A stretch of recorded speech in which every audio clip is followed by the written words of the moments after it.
Have you ever tracked how much time you lose to procrastination each day?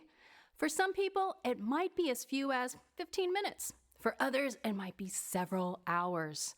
No matter where you fall on the spectrum, here are 5 steps you can take to stop losing time to procrastination. Step 1, don't set a goal of stopping procrastination. What?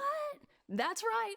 Psychologists define procrastination as the act of wanting to feel better right now. It's the adult version of a 2-year-old's I don't wanna tantrum.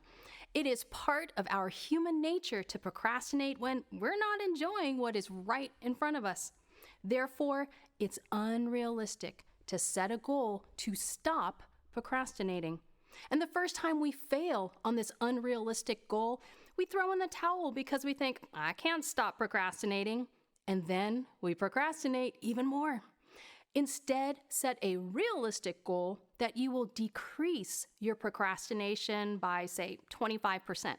Then you can increase the percentage as you reach each level of success, with the realization that it will never be 100%. And that's okay if you follow the next 4 steps.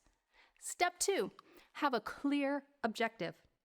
When you are focused on what you need to accomplish during your day, you'll be less likely to procrastinate. Before you open up your email inbox in the morning, decide on what your top 3 tasks are that you must accomplish that day. Step 3, stay aware. When we cruise around on autopilot, we often don't realize what we're doing until it's too late.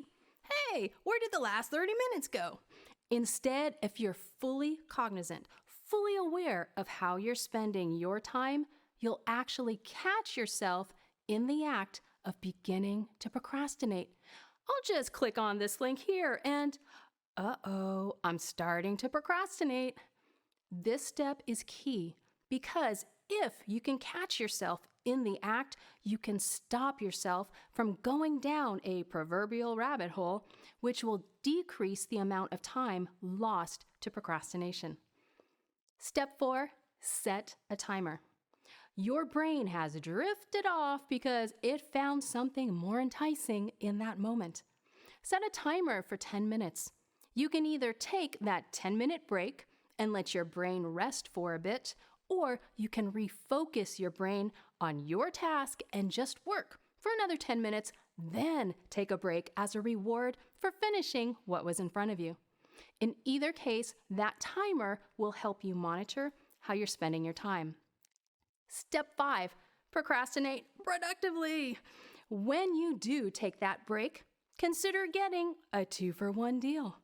What many of us do is go to social media or cruise around aimlessly online, anything to get out of doing the task.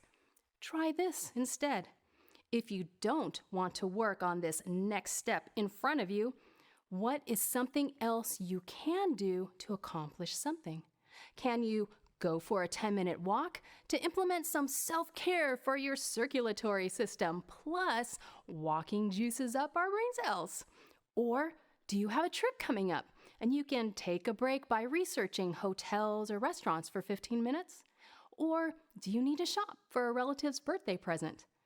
You can accomplish something during your break.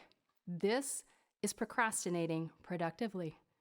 When you remove yourself from operating on autopilot and instead make conscious decisions throughout the day about how you'll use your time, you'll stop losing so much time to procrastination. Remember, time management is all about mind management. You do have the power to tell your time what to do.